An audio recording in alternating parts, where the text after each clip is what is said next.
Hello, let's see how we can link a table in Microsoft Word to Microsoft Excel.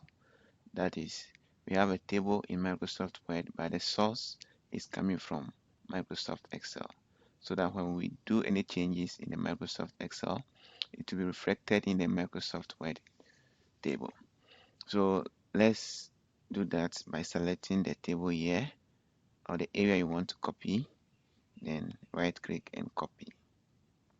And when you come to Microsoft Word, just right click and paste. So that is how you paste. Link table to the source.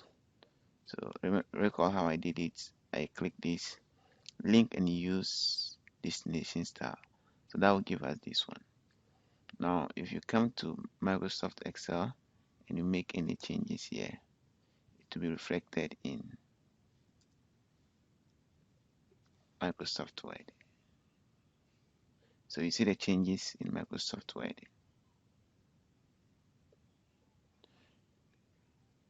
So if I change this one to 86, it will be reflected in Microsoft Word. So you can see that even if I change the names in Microsoft Word, it is also reflected. If I change the names in Microsoft Excel, it is reflected in Microsoft Word as well.